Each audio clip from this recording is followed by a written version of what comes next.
Assalamualaikum warahmatullahi wabarakatuh. Kita kembali di video kimia kelas 10 dan video ini akan membahas tentang penentuan bilangan oksidasi. By the way, nanti di video ini kita akan bagi menjadi beberapa subjudul ya. Ini merupakan satu paket pembelajaran yang ada prasyarat, aturan dasar, tips and trick, dan juga contoh soal. Jadi kalau kalian mengikuti video ini dari tahap 1 atau part 1 sampai selesai, nanti kalian bisa menguasai secara penuh atau utuh mengenai penentuan bilangan oksidasi. Oke, kita mulai dari bagian prasyarat dulu ya. Bilangan oksidasi, definisinya itu apa sih?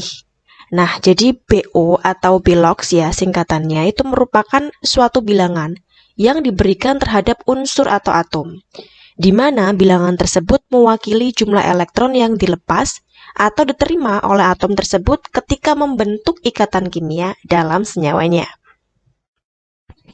Bilangan oksidasi sejatinya merupakan muatan hipotesis yang menganggap bahwa ikatan antara suatu atom dengan atom yang lain adalah 100% ionik, sehingga ada serah terima elektron. Jadi atom yang melepas atau kehilangan distribusi elektron, maka BO-nya bertanda positif. Sedangkan atom yang mendapatkan distribusi elektron atau lebih elektronegatif, maka biloxnya bertanda negatif. So ini prasyaratnya ya guys ya. Kalau kalian tahu prasyarat ini nanti kita bisa masuk ke tahap selanjutnya ya. Dan ini adalah mengenai aturan dasar. Ada beberapa aturan dasar yang mesti dipahami dan kemudian dihafal supaya nanti pas ada contoh soal kita bisa mengaplikasikan the rules ini. Kita mulai dari the rules yang pertama. Bilangan oksidasi unsur bebas yang berbentuk atom atau molekul unsur adalah 0. Ini yang pertama ya. Contohnya, bilangan oksidasi natrium dalam unsur natrium adalah 0. Bilangan oksidasi S dalam molekul S8 adalah 0. Bilangan oksidasi P dalam molekul P4 adalah 0. Jadi sebenarnya apa sih yang dimaksud dengan unsur bebas? Unsur bebas adalah unsur yang terdiri dari atom sejenis yang dapat ditemukan secara bebas di alam atau alamiah. Dan bentuknya itu bisa monoatomik, diatomik, atau juga poliatomik. Kemudian kita ke aturan dasar yang nomor 2. Bilangan oksidasi logam dalam senyawa selalu positif.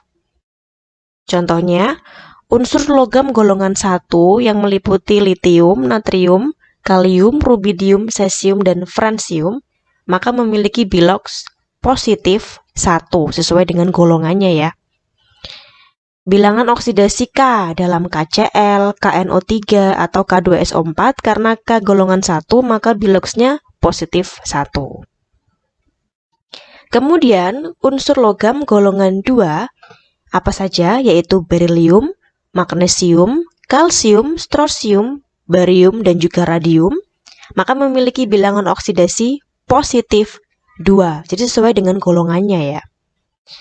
Contohnya bilangan oksidasi Mg dalam senyawa MgO, MgCl2, ataupun MgSO4 adalah positif 2.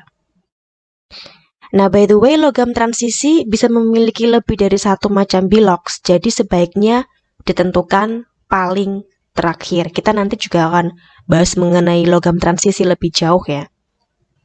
Kemudian, the rules nomor 3 ya. Bilangan oksidasi ion monoatom yang mengandung satu atom sama dengan muatan ionnya.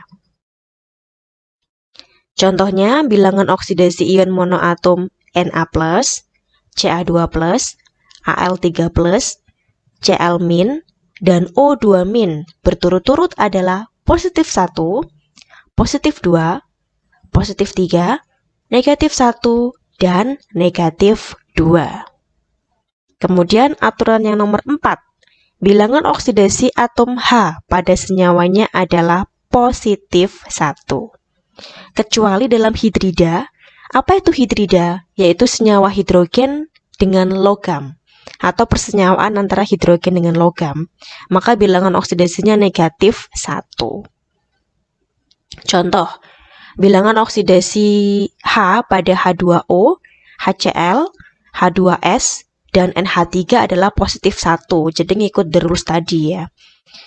Sedangkan bilangan oksidasi H pada NaH, CaH2, dan AlH3 adalah negatif 1. Kenapa negatif 1? Karena atom H-nya di situ bersenyawa dengan logam. Seperti yang tadi kita sudah lihat bersama-sama di prasyarat. Sebenarnya kan bilox itu adalah suatu hipotesis, muatan hipotesis yang ada serah terima elektron. Jadi kita perlu lihat mana yang lebih elektropositif dan mana yang lebih elektronegatif. Dan kalau dibandingkan dengan logam, otomatis atom H itu lebih elektronegatif kan? Jadi dia punya BO negatif 1. Nah, ini tips and triknya ya. Ketika atom H berikatan dengan atom atau unsur logam, maka otomatis ia akan lebih elektronegatif jika dibandingkan dengan logam, sehingga BO-nya bertanda negatif. Ya, sesimpel itu kan. Kemudian, the rules nomor 5, bilangan oksidasi atom O pada senyawanya adalah negatif 2. Contohnya, bilangan oksidasi atom O pada H2O, KOH, H2SO4, dan Na3PO4 adalah negatif 2. By the way, bilangan oksidasi unsur O pada peroksida, superoksida, dan oksifluorida adalah pengecualian. Gimana nih pengecualiannya? Oke, kita simak bareng-bareng ya. Nah, pada senyawa peroksida seperti H2O2, Na2O2, dan BaO2, bilangan oksidasinya adalah negatif 1. Sedangkan pada senyawa superoksida seperti KO2 dan NaO2, CSO2, maka bilangan oksidasinya adalah negatif 0,5. Pada senyawa biner dengan F atau disebut juga dengan oksifluorida, bilangan oksidasinya adalah positif 2. Contohnya OF2. Why? Alasannya adalah atom F lebih elektronegatif daripada atom O, sehingga bilox O harus bernilai positif. Lagi-lagi ini masalah siapa yang lebih elektronegatif dan siapa yang lebih elektropositif ya.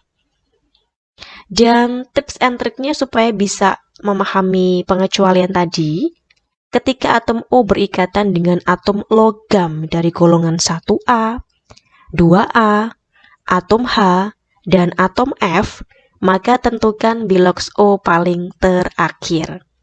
Jadi kalau kita ketemu senyawa nih ya, dan senyawanya ini adalah senyawa dengan oksigen, tapi ternyata oksigennya itu bersenyawa dengan logam dari golongan 1A, 2A, atom H, dan atom F.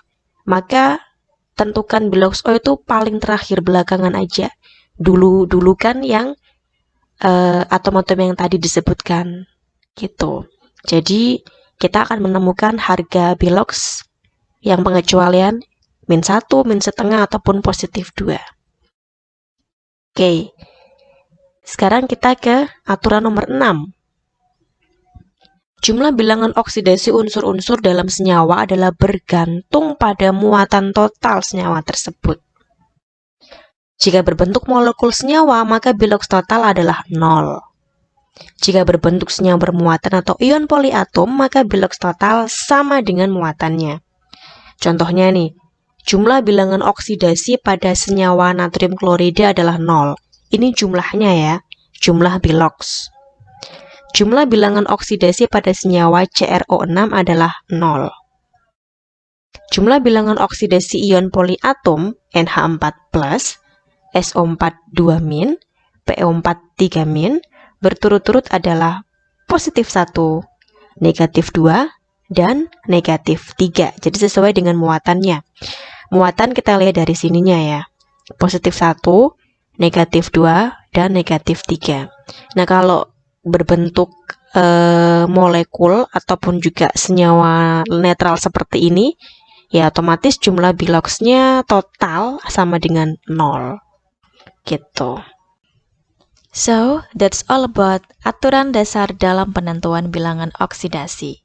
Kalian bisa lanjut ke tingkat advance di part 2 di bagian selanjutnya mengenai tips and trick yang bisa kita pakai untuk menentukan bilangan oksidasi tingkatan advance ya.